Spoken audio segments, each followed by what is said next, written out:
UST 클래스 1월 발명 소식.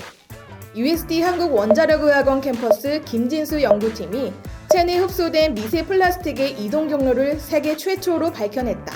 미세 플라스틱은 쓰레기가 잘게 부서지면서 생성되는 5mm 미만의 작은 플라스틱 조각. 연구팀은 그간 체내 이동 경로 파악이 어려웠던 플라스틱 입자의 방사성 동위 원소를 결합한 뒤 쥐에게 경구 투여, 이후 흡수된 플라스틱의 이동 경로를 포착하는 데 성공했다. 플라스틱 입자의 추적기를 부착한 셈. 반짝이는 아이디어로 세계를 놀라게 한 한국원자력의학원 연구팀 김진수 교수, 강충모 교수, 임창근 학우를 만나 자세한 이야기를 들어보자.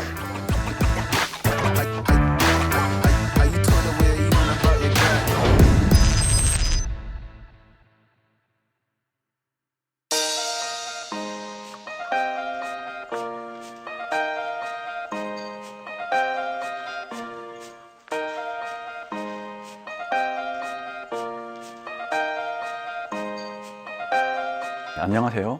UST 한국원자력의학원 캠퍼스 방사선 종양의과학과 전공 김진수입니다. 안녕하세요. UST 한국원자력의학원 캠퍼스 방사선 종양의과학과 강충모입니다. 안녕하세요. UST 한국원자력의학원 캠퍼스에서 방사선 종양의과학 전공을 이수 중인 임창근입니다.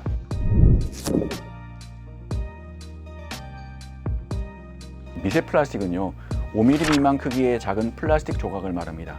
이 플라스틱은 폴리에틸렌, 폴리프로필렌, 나일론 등이 포함된 석유 화합물로서 오염물과 만나 새로운 환경 문제를 야기하는데요. 또 인체로 흘러들어 체내에 축적될 경우 생리적 기능에 장애를 유발할 가능성이 높아 최근 사회적 이슈로 떠오르고 있는 물질입니다. 미세 플라스틱은 다양한 경로를 통해 발생됩니다. 제조 단계에서부터 미세 플라스틱으로 만들어질 수 있고요. 혹은 우리가 일상에서 사용하는 페트병 등 기존 플라스틱 제품이 자외선, 풍화작용 등 외부 요인에 의해 부서지면서 생겨날 수 있습니다. 일례로 합성 섬유로 만들어진 옷을 세탁하는 과정에서 운행 중인 자동차의 타이어가 마모되면서 미세 플라스틱이 발생하기도 하죠.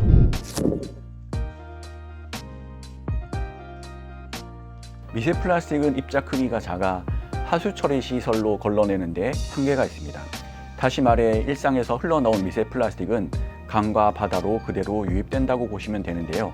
이렇게 바다로 유입된 미세 플라스틱은 해양 생물들이 먹이로 오인해 섭취하곤 합니다. 그런데 이런 해양 생물을 인간이 다시 섭취하게 되면서 미세 플라스틱이 제대로 흡수되게 되죠. 실제 2017년 해양과학기술원의 보고에 따르면 국내 하천, 해수, 대기 중에서 폴리에틸렌, 폴리스틸렌 등 다양한 미세 플라스틱이 검출되었습니다. 서울, 부산, 광주 등 어시장에서 획득한 굴, 담치, 바지락 등 어패류에서도 미세 플라스틱이 검출되었는데요. 연구 결과에 의하면 우리가 일상에서 마시는 티백에서도 플라스틱이 검출된다고 합니다. 일회용 페트병 안에 담긴 물에서도 미세 플라스틱이 검출되었다는 보고도 있죠. 다시 말해 미세 플라스틱은 우리 생각보다 가까이에 있다고 말씀드릴 수 있습니다. 건강상의 이유로 플라스틱을 사람에게 투여해 경과를 살펴보는 실험은 불가능합니다. 이런 이유 때문에 현재는 물고기, 쥐 등을 이용한 실험 결과만이 존재하는데요.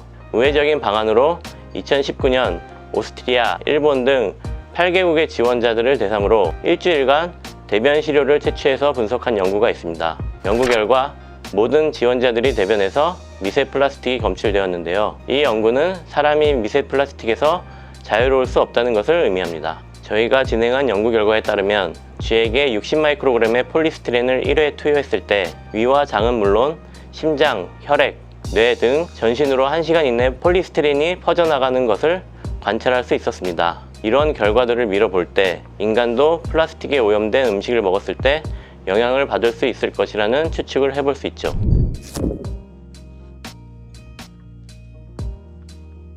언론 보도로 미세 플라스틱 이슈를 접한 뒤 인류가 미세 플라스틱으로부터 결코 자유할 수 없겠구나 하는 생각을 했습니다. 바다는 이미 플라스틱 폐기물로 오염되어 있고 제가 좋아하는 수산물도 미세 플라스틱으로 오염되어 있는데 그럼 내가 바다에서 얻은 수산물을 먹으면 내 몸에 어떤 변화가 일어날까 하는 호기심이 들었습니다.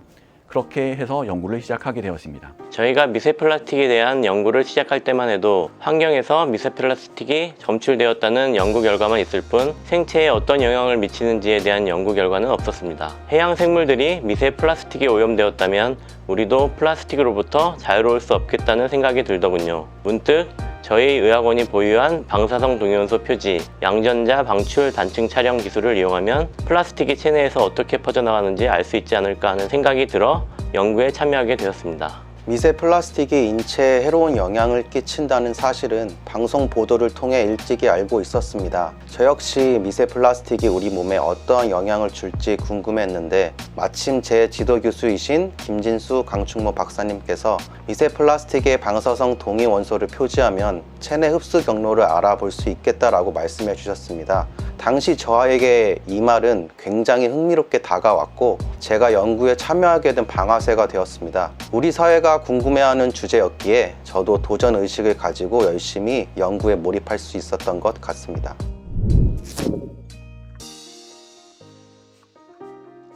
앞서 설명드린 바와 같이 미세 플라스틱은 입자가 아주 작습니다. 그래서 체내에 들어오게 되면 그 흡수 경로를 확인하기 굉장히 어려운데요. 저희는 체내에 흡수된 미세 플라스틱을 쉽게 확인하고자 미세 플라스틱에 방사성 동위원소를 붙이는 방법을 이용했습니다. 쉽게 말해 미세 플라스틱에 저희가 알아볼 수 있는 마킹 혹은 추적기를 부착했다고 이해하시면 되는데요. 이렇게 조립한 미세 플라스틱을 쥐에게 투여하여 흡수 경과를 관찰했습니다. 방사성 동위원소를 이용해서 물질을 추적하는 방법은 1913년 분자 모형으로 유명한 러더퍼드의 연구실에서 일하던 헤베시 교수에 의해 처음 시도되었습니다. 당시 헤베시 교수는 방사성 납에서 붕괴되어 발생하는 방사성 라듐을 분리하는 프로젝트를 받았는데 안정한 라듐과 화학적 성질이 동일하기 때문에 그 임무를 완수하지 못했습니다. 하지만 실패와 동시에 동일한 화학적 성질의 방사성 라듐을 이용해 안정한 라듐의 위치를 추적할 수 있다는 사실을 밝혀냈는데요. 이후 방사성 동위원소는 암이나 치매와 같은 질병을 진단하는 분자 영상 분야에서 많이 사용되고 있습니다. 추적하고자 하는 물질에 방사성 동위원소를 부착하는 과정을 표지라고 하는데요. 원소마다 화학적 성질이 다르기 때문에 표지 방법이 각기 다릅니다. 이번 연구에서 미세 플라스틱 추적용으로 사용한 방사성 동위원소인 구리 64는 금속성 원소이기 때문에 킬레이트라는 저분자 화합물이 필요한데요.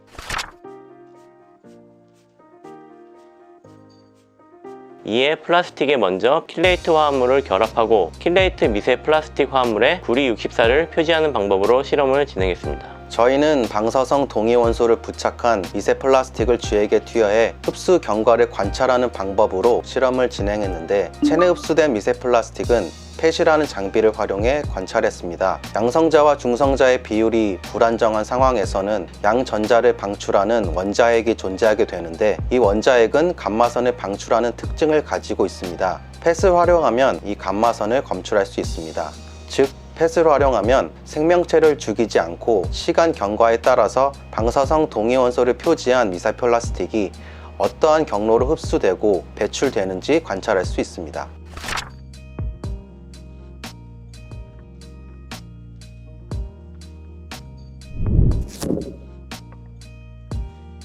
실험에 사용한 미세 플라스틱은 물에 녹지도 않고 화학적으로 안정한 물질이었습니다. 이러한 고분자 물질에 방사성 동위원소 표지를 하는 일은 저로서는 큰 도전이었는데요. 어떻게 부착해야 할지 고민하다가 표면에 아민 작용기가 있는 폴리스테렌을 발견했습니다. 순간 킬레이트를 결합하면 되겠구나 하는 생각이 들었는데요. 하지만 킬레이트도 어떤 킬레이트를 사용할 것인지 선택해야 합니다. 결합 전후에 미세 플라스틱을 화학적으로 분석해 증명해야 하니까요. 실험 초반에는 선택한 킬레이트제에 접착된 구리가 불안정해 하루 만에 떨어지는 등 난관의 연속이었습니다. 지금 생각해보면 적외선 분광기와 UV 분광기를 이용하여 화학적 분석이 가능한 구조의 킬레이트를 선택하는 일이 가장 어려웠던 것 같아요. 저희가 이번에 진행했던 연구는 선례가 없어서 참고할 수 있는 자료가 없었습니다. 모든 것을 새로이 개척해 가야 했습니다.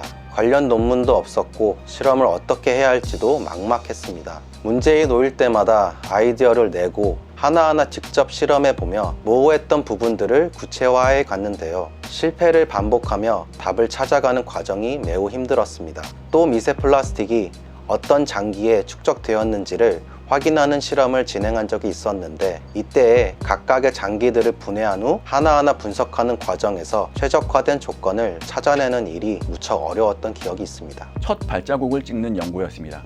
논문은 독창성이 중요한데 처음이 아니면 좋은 저널에 논문을 실을 수가 없어서 연구 결과를 빨리 발표하는 것이 중요했습니다. 하지만 연구 결과를 발표하는 일이 마음처럼 결코 쉽지 않았는데요. 숱한 게재 거절 통보를 받으며 어느덧 1년이란 시간이 흘러갔습니다. 초조했지만 결코 포기할 수 없었습니다. 다행히 9번째 도전 끝에 핵의학 분자 영상 분야에서 가장 저명한 저널인 저널 오브 뉴클리어 메디슨에 저희 연구 결과를 게재할 수가 있었습니다. 이후 생물학 연구정보센터, 한국을 빛내는 사람들에도 선정되는 등 연구가 잘 마무리되어 아주 다행입니다.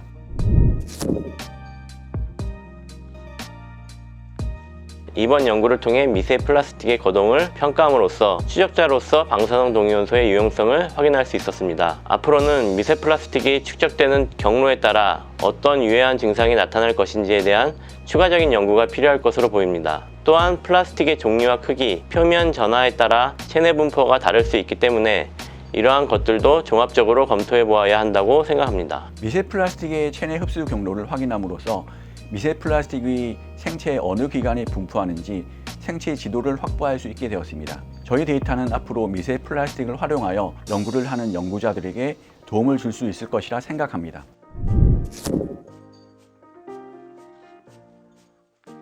저희는 이번 연구 결과를 바탕으로 미세 플라스틱이 위에 어떤 영향을 미치는지에 대한 여부를 파헤치고자 합니다. 미세 플라스틱이 위암을 유발하는 것은 아닌지, 위암 치료를 어렵게 하는 장애 요인이 되지는 않는지 등 다각도에서 미세 플라스틱과 위의 상관관계를 분석해 볼 생각입니다. 뿐만 아니라 저희는 뇌질환 연구에도 관심이 많은데요. 체내에 흡수된 미세 플라스틱이 뇌기능 변화를 일으킬 가능성도 충분히 있다고 봅니다. 이와 함께 저희가 구축한 미세 플라스틱 생체 분포 지도를 따라가며 모든 인체 장기에 대해서 연구를 해보고 싶습니다. 이번 연구처럼 앞으로 더욱 다채로운 연구를 통해서 경험을 쌓아 국가와 사회 발전을 견인하는 과학 인재로 거듭나고 싶습니다. 앞으로도 두 지도 교수님의 가르침을 새겨 들으며 연구 활동에 매진할 계획입니다.